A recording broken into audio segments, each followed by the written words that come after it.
नमस्कार मंडळी. लक्ष्मी निवास ही मालिका अतिशय उत्कंठावर्धक वळणावर आली आहे. नुकताच झी मराठी वाहिनीने एक प्रोमो शेअर केला आहे. त्या प्रोमोत आपल्याला असं पाहायला मिळतंय की येणाऱ्या भागात जान्हवीचा फोन लागत नसल्यामुळे लक्ष्मी निवास घाबरतात. ते ठरवतात की आपण जान्हवीला भेटून यायला हवं.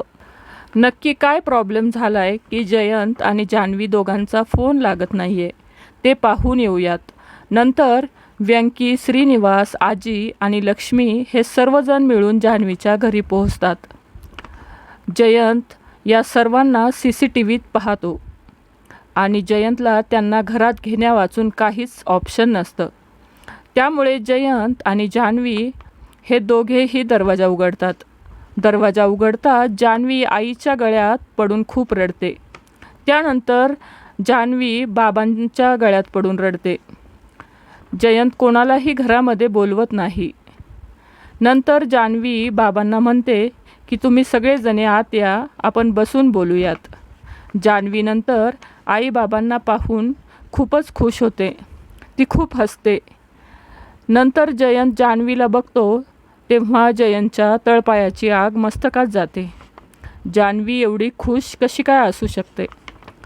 त्यानंतर जयंत जान्हवीला बेडरूममध्ये घेऊन जातो आणि तिला म्हणतो की तू मोठ्या मोठ्याने हसतेस ना, तर मला आता हसून दाखव. जान्हवी म्हणते की तू असा का वागतोस जयंत? त्यानंतर जयंत म्हणतो की तू माझ्यासाठीही तुला तेवढंच हसू येतं का हे मला पाहायचं आहे. तो जान्हवीला खूप गुदगुल्या करतो. जान्हवीला खूप रागही येतं आणि हसूही येतं. दरवाजाबाहेर उभी राहून जयंतचे हे वागणं तसेच जयंतचे चाळे आजी दरवाजात उभं राहून ऐकत असते.